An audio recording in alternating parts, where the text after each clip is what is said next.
ইন্নাল্লাহা লা ইউহিব্বু মান কানা খাওয়ানান আসীমা, পাপী খেয়ানতকারীকে আল্লাহ পছন্দ করেন না।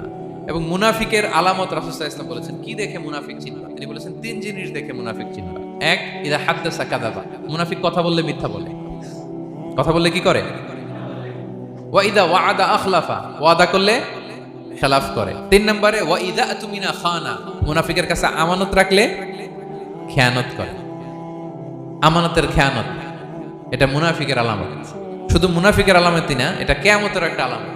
আল্লাহ বলেন ইন্নাল্লাহা ইয়া'মুরুকুম আন তুআদ্দুল আমানাতি ইলা আহলিহা, আল্লাহ তাআলা আদেশ করেছেন আমানতের যে হকদার তার হাতে তার আমানত পৌঁছে দাও।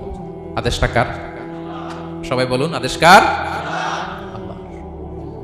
আমানতের খেয়ানত এটা মুনাফিকের আলামত এবং কিয়ামতের আলামত। এক বেদুইন এসে রাসূল সাল্লাল্লাহু আলাইহি ওয়াসাল্লামকে বলল, ইয়া রাসূলুল্লাহ মাতা সাআ, কিয়ামত কবে হবে? কি কবে হবে? কিয়ামত কবে হবে? রাসূল সাল্লাল্লাহু আলাইহি ওয়াসাল্লাম বললেন, ইযা দুইয়াতিল আমানাতু ফান্তাযিরিস সাআ, যখন আমানতের খেয়ানত শুরু হবে সমাজে তখনই কিয়ামত হবে। সে বলল, ইয়া রাসূলুল্লাহ কাইফা ইদাআতুহা, আমানতের খেয়ানত আবার কেমনে হয়? সহজ সরল মানুষ, আমানতের খেয়ানত হয় কেমনে? বিষ্ণু বললেন, ইযা উসিদাল আমরু ইলা গায়রি আহলিহি ফান্তাযিরিস সাআ, যে লোক যেই কাজের যোগ্য নয় তাকে যখন সেই কাজে বসিয়ে দেয়া হবে তখনই কিয়ামত হয়ে যাবে। এখন এটা আছে না নাই সমাজে? বলেন হ্যাঁ, যে যেই কাজের যোগ্য না সেই কাজ সে পায় না। সবাই বলেন তো, যে যেই চেয়ারে বসার যোগ্যতা রাখে না ওই চেয়ারে সে বসে কি বসে না? নেতা হওয়ার যোগ্যতা নাই, নেতা হয়ে গেছে। পদের যোগ্যতা নাই, পদ পেয়ে গেছে। চাকরির যোগ্যতা নাই, ওই যে উপর থেকে ফোন আসছে, ফোনের ঠেলায় চাকরি হয়ে গেছে। দেশেরও 12টা বেজে গেছে। এইভাবেই আমানতের খেয়ানত হয়। প্রিয় ভাইরা, আমানত এই ব্যাপারটা অনেক বড়। অনেকে মনে করে একজন আমার কাছে একটা মোবাইল রেখে গেছে, বলছে ভাই এই মোবাইলটা আগামী সপ্তাহে এসে নিয়ে যাবো। তো অনেকে মনে এইটাই শুধু আমানত, অনেক ভালো। বা 10,000 রিঙ্গিট রেখে বললো 3 দিন পরে এসে আমি টাকাটা তোমার কাছ থেকে নিব।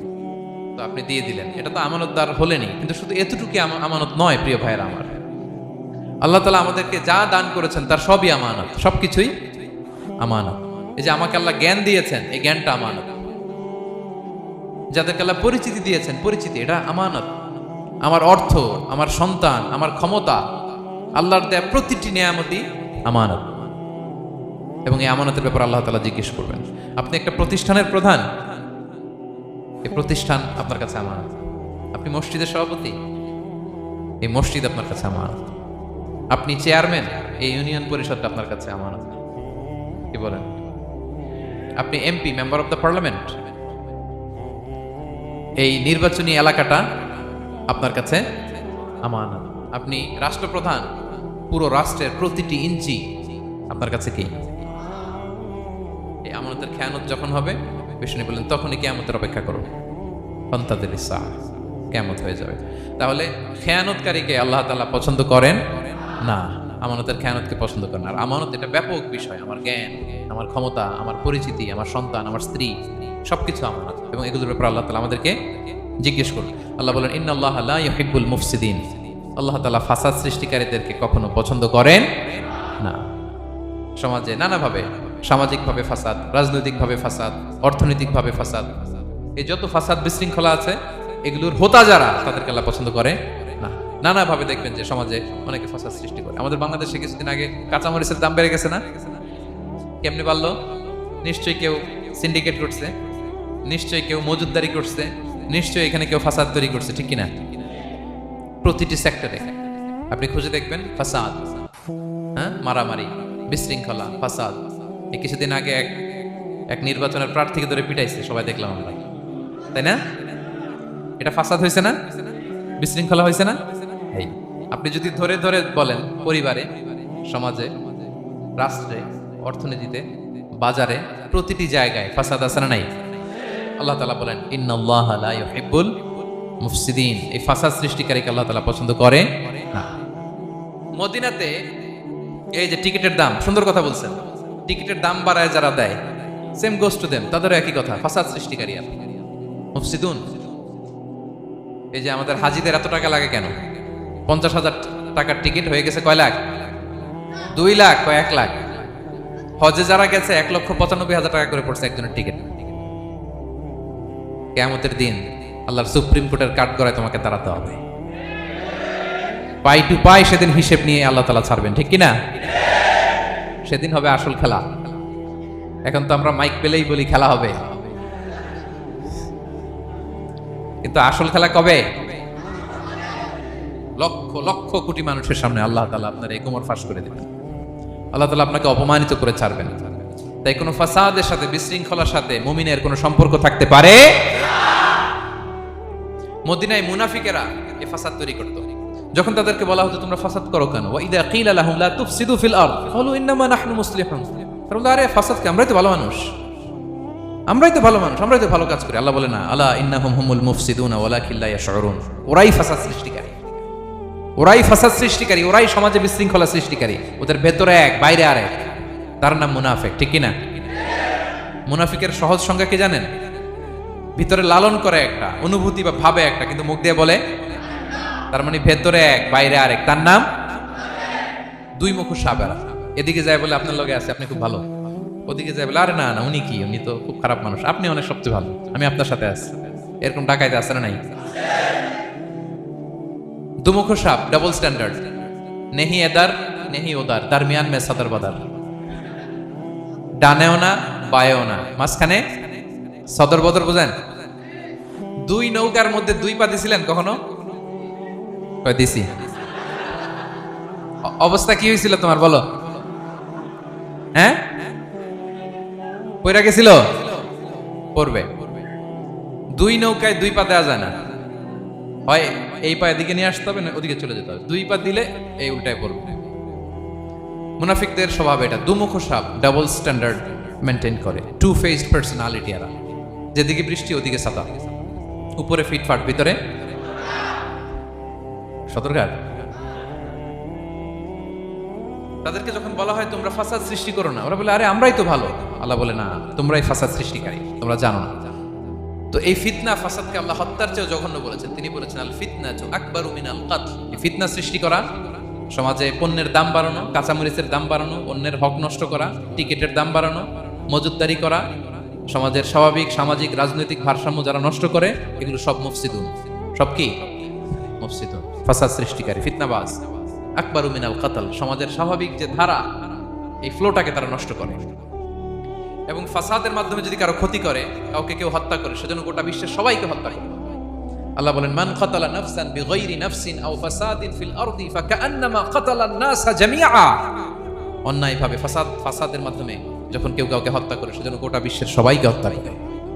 আকবারু মিনাল কতল, ফিতনা এত বড় ভয়ঙ্কর পাপ। তো এই ফিতনার সাথে, ফাসাদের সাথে, ফাসাদ সৃষ্টি করা, বিশৃঙ্খলার সাথে আমাদের কোনো সম্পর্ক, কারণ ইসলাম শান্তির ধর্ম। কিসের ধর্ম? শান্তির ধর্ম। কোনো অন্যায়, বিশৃঙ্খলা, বোমাবাজি, সন্ত্রাসবাদ, টেরোরিজম, এগুলোর সাথে ইসলামের কোনো সম্পর্ক, শান্তির ধর্ম। এই জন্য আল্লাহ তাআলা ফাসাদ সৃষ্টিকারীদেরকে পছন্দ করেন। কয়টা গেল? সব শেষ হচ্ছে মন্দ কথার প্রচারক। আমার ভাইরা, কি কথা? কোন ধরনের বাজে কথা, মন্দ কথা, অশালীন কথা, অশ্লীল কথা আমরা মুখ দিয়ে উচ্চারণ করব। কোন ধরনের বাজে স্ট্যাটাস, মন্দ স্ট্যাটাস, অশালীন স্ট্যাটাস আমরা ফেসবুকে দিব? কারো এরকম অশালীন স্ট্যাটাস শেয়ার দিব? নেভার, কখনো দিব না। আল্লাহ পছন্দ করেন। আল্লাহ বলেন লা ইউহিব্বুল্লাহুল জাহরা বিসসুই মিনাল কওলি ইল্লা মান যুলিম ওয়া কানা আল্লাহু সামিআন আলিমা। কোন খারাপ কথা কেউ প্রকাশ করবে, পাবলিক করবে, ওপেনলি বলে বেড়াবে, এটা আল্লাহ পছন্দ করে না। কিন্তু সে যদি মাজলুম হয় সেটা ভিন্ন কথা। কোন ধরনের অশ্লীল কথা, অশালীন কথা মুমিনের মুখ দিয়ে বেরোতে পারে? রাসূল সাল্লাল্লাহু আলাইহি ওয়াসাল্লামের ব্যাপারে দেখেন, আনাস রাদিয়াল্লাহু কি বলেন? তিনি বলেন লাম ইয়াকুনিন নাবিয়্যু সাল্লাল্লাহু আলাইহি ওয়াসাল্লাম সাব্বাবান, বিষ্ণু সাল্লাল্লাহু আলাইহি ওয়াসাল্লাম মুখ দিয়ে কোনোদিন কাউরে বকা দেয় নাই, গালি দেয় নাই। ওয়ালা ফাহাশান, আমার নবী কখনো তার জবান মোবারক দিয়ে অশালীন কথা বলেন নাই। ওয়ালা লাআনান, কাউকে লানত তিনি করেন নাই। সুবহানাল্লাহ পড়েন। তো সেই নবীর উম্মত হয়ে আমরা কোনো খারাপ কথা বলবো, অশালীন কথা? একসাথে বন্ধুরা যখন বসেন আড্ডা দিতে, যে অনেক অশ্লীল কথা বলে ফেলে, আছে না নাই? বন্ধুরা কি বলেন আপনারা? Cowan Cowan Cowan. তো এই যে একসাথে বসতে যে অনেক সময় অশালীন অশ্লীল কথাবার্তা অনেকে বলে ফেলে, এদেরকে আল্লাহ তাআলা পছন্দ করে না। এই জাতীয় কথা যেন আমাদের মুখ দিয়ে কখনো বের না হয়। এবং অশ্লীলতার প্রচার যারা সমাজে ঘটায়, আল্লাহ বলে তাদেরকে দুনিয়াতেও আমি লাঞ্ছিত করব, শাস্তি দেবো, আখিরাতেও দেবো। আল্লাহ তাআলা বলছেন ইন্নাল্লাযীনা ইউহিব্বুনা আন তাশিআল ফাহিশাতু ফিল্লাযীনা আমানু লাহুম আযাবুন আলীম ফিদ দুনিয়া ওয়াল আখিরাহ। যারা চায় মুমিনদের মাঝে অশ্লীলতা ছড়িয়ে পড়ুক, তাদেরকে দুনিয়া আখিরাতে আমি লাঞ্ছিত করে ছাড়ব। দুনিয়ায় লাঞ্ছিত, আখিরাতেও লাঞ্ছিত, দুনিয়াতেও আযাব, আখিরাতেও। এজন্য অশ্লীলতার সাথে আমাদের কোনো সম্পর্ক নাই। আমরা কোনো অশ্লীল কথা যেন আমরা না বলি। এখন অশ্লীলতার সয়লাভ, নাটকের নামে, সিনেমার নামে, বিনোদনের নামে আছে না নাই? এই যে ডিভাইস, হ্যাঁ, সয়লাভ, আপনি ঢুকবেন আর বেরোতে পারবেন না, এমন ভাবে আপনাকে এঙ্গেজ করে রাখবে। এগুলোর সাথে মুমিনের কোনো সম্পর্ক আছে না। মুমিন যেটাই করবে ওটা হালাল পন্থায় করবে, ঠিক কিনা?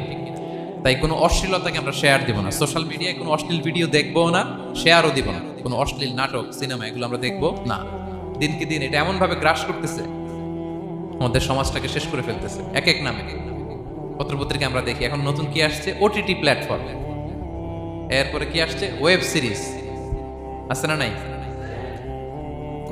গত কিছুদিন আগে আমি সোশ্যাল মিডিয়া দেখলাম বিভিন্ন জনে স্ট্যাটাস দিচ্ছে, তৈ তৈ তৈ তৈ তৈ,